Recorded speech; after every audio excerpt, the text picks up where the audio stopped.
Planet of Storms came into being by a funny coincidence. We had a phone call from the venue where we'd done our first show to say they'd had a cancellation and would we like the slot, because they knew we were doing other things. And I said, yes please, and they said, what do you want to do? And I just said, Doctor Who. I don't know why, to this day, really, why I said that.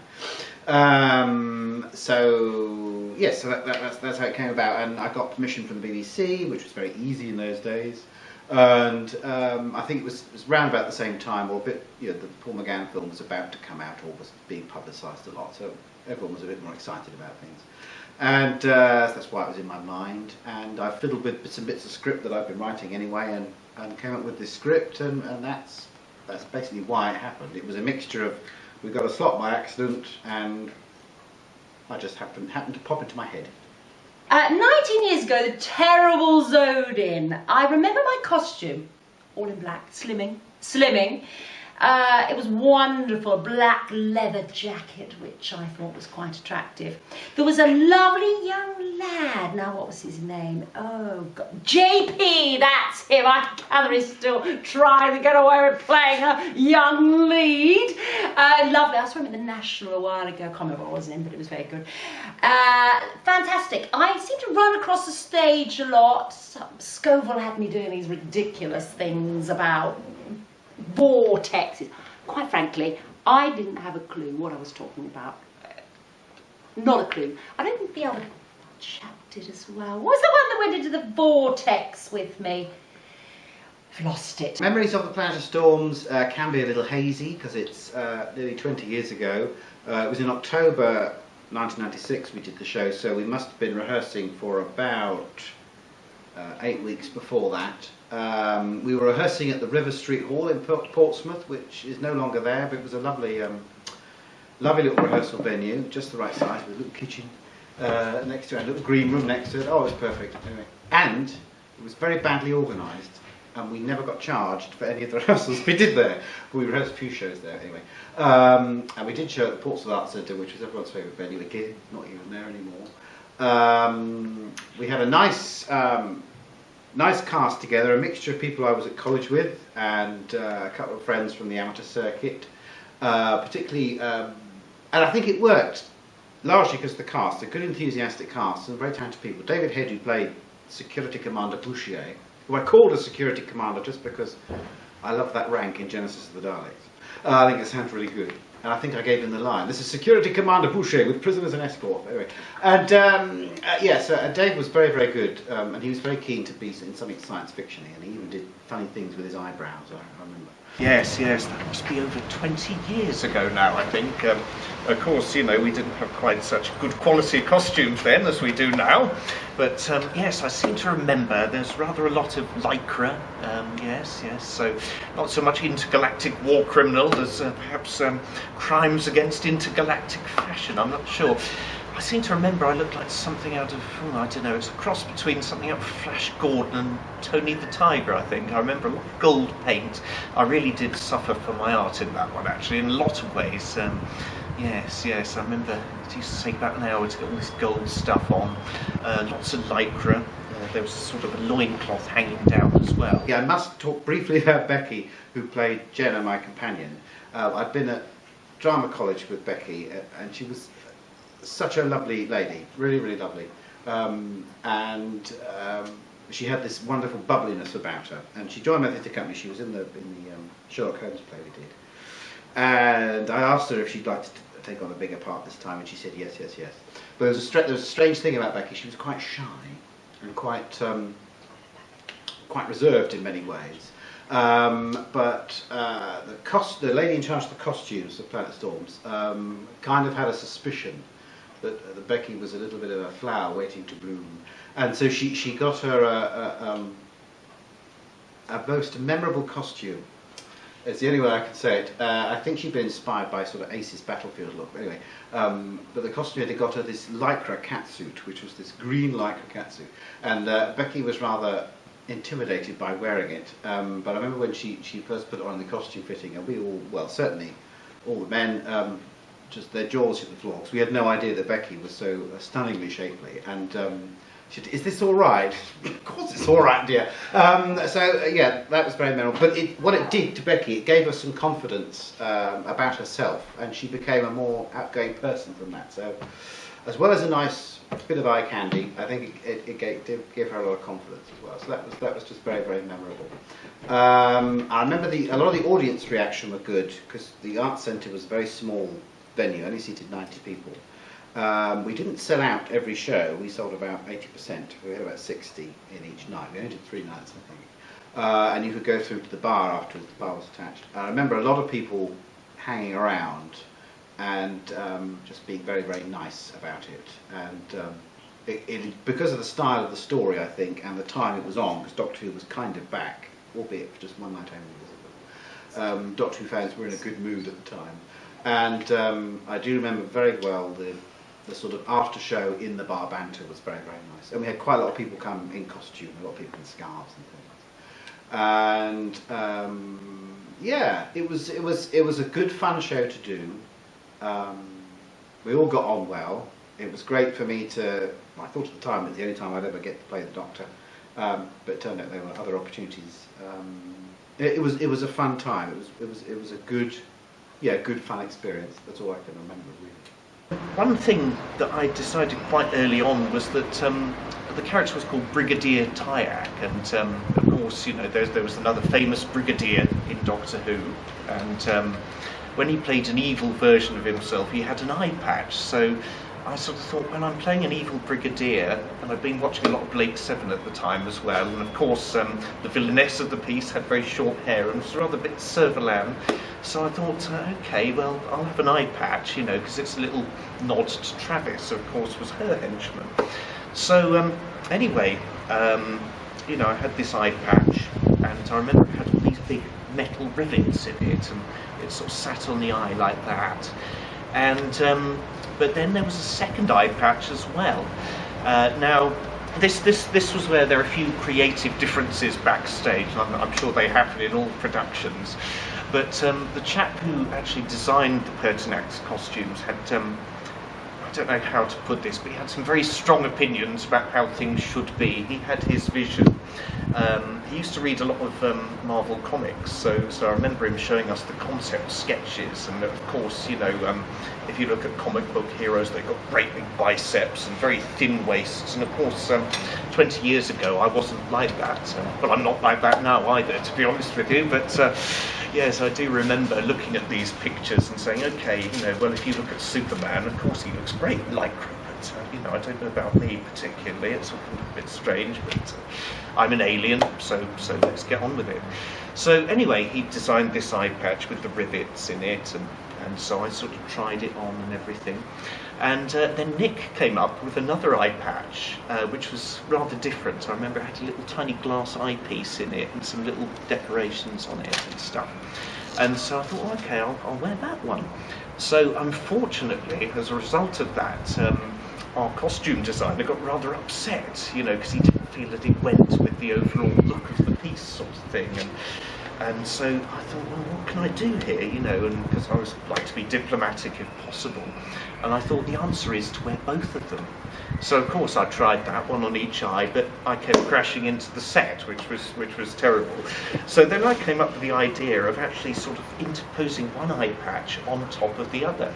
And so in the end, that's what happened. So, you know, if you look at the clips, you'll see that it's almost like a totally double eye patch, which actually looked rather good in the end, I thought. Yes, I do recall there was a lot of fan interest in this. I mean, some of them, quite frankly, well, some of them very nice. Some of them very nice, sent lovely letters and things, you know, but there was one very, very strange man. What was his name now? I'll remember it. Eric from Billericay. And he asked me, I mean, luckily I'm a broad-minded kind of a woman. He asked me to hop like a kangaroo. Well, I mean, I know people from Billericay are a little bit odd, but that was one of the worst I've been on. Generally, they were very nice. They asked me to send them little bits of my costume. But, yes, odd, very odd. I was looking through bins outside the BBC studios. It was kind of a childhood hobby of mine. I continued into adulthood. Not just rummaging through bins outside the BBC, bins of all industry nature, really. And as I was looking through these bins, this security guard came up to me, and I remember it clearly as day. His voice said to me, "Hi, what are you doing?" I thought, oh dear. He said, "I'm looking for stuff," I said, very panically, thinking on my feet. "What kind of stuff are you looking for?" "Oh, it's a BBC property," the bloke said. So instantly I had to think of something very quickly. And just at that time, coincidentally enough, the BBC were transporting the TARDIS property outside, I imagine to dump it somewhere. So I continued, "I'm looking for Doctor Who things," I said. To which he replied, "Oh, you're one of those lot, are you? I know, you're harmless, you know. If you've got to be doing something crazy, why don't you be doing it in that bin in general public areas? Go, look what you like, mate." And he just walked off, and I thought, how interesting. Just a mere mention of Doctor Who meant I could get away with this. And so it was a couple of weeks later, I bought a copy of The Ultimate Adventure off eBay. And I was sat down to watching it, and I was suddenly overtaken by this urge, this rage. I remember it was during the business number, and for some bizarre reason, I just hurled the settee at the screen. Not just a cushion, not just a throw, the entire settee. I flung it at the TV. Unfortunately, I missed, which is kind of odd, really, because it's kind of a big thing running against a small thing, so you thought I'd hit it, but I totally missed it. And so at once I ran to the VCR and pulled the video out, and I grabbed the hammer and I started smashing and smashing and smashing. And every once in a while I saw faces of the ones I loved on the video as I was hitting it. But they just disappeared when the red descended, really. But it was at the time of about the 10th hit that I suddenly had this venuzon, this desire, this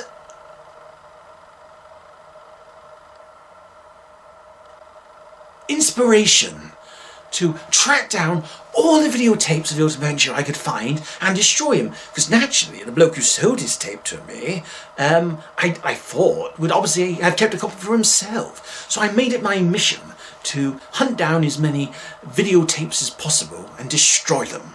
As I walked to this bin, my hand very gently reached out and opened it, and I slowly started to grade my way through it.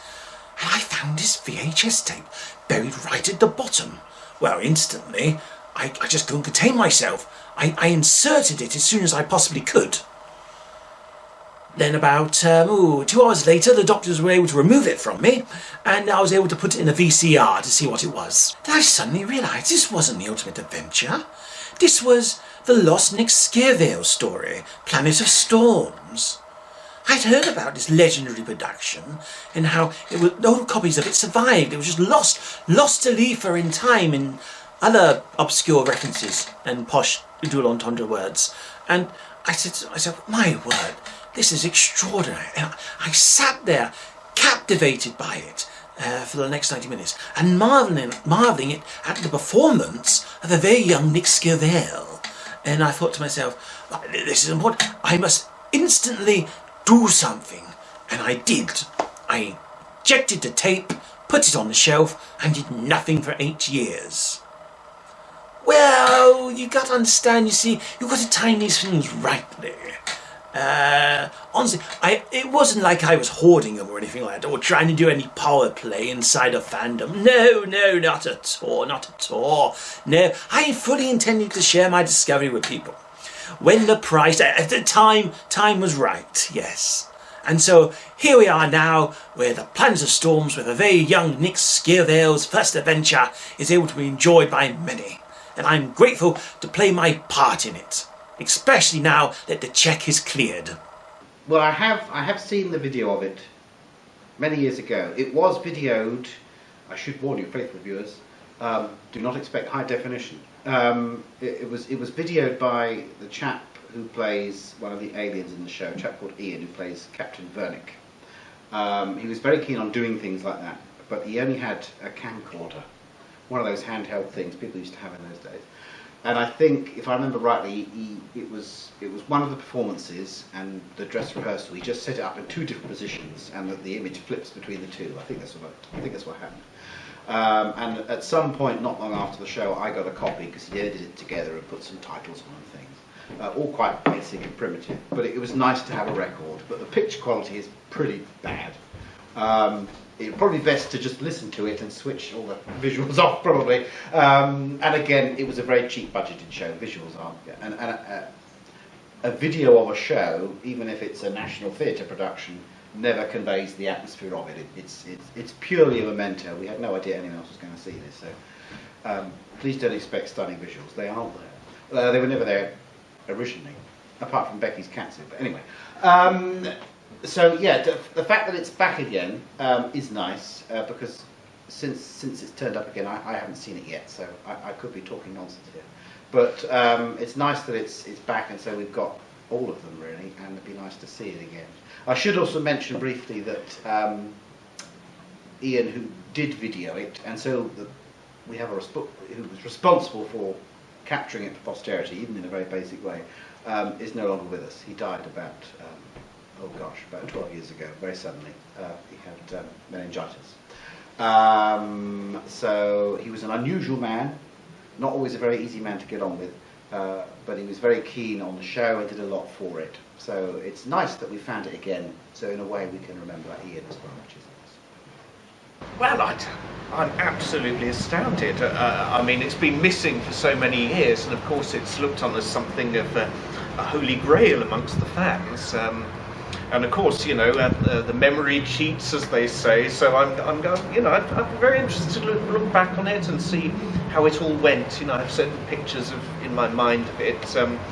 You know, it recently came to me actually that Nick was clean shaven in that one. Of course, you know, one of his doctorial trademarks is the beard. So I was quite shocked, you know, just to see that photograph. So I can't wait to see it in all its glory. Enjoy Nick Scovell and the ultimate adventure. Bollocks. Enjoy Nick Scovell in the Planet of Storms for the very first time. Unless you found a copy before me, in which case, why didn't you give it back, you selfish buggers?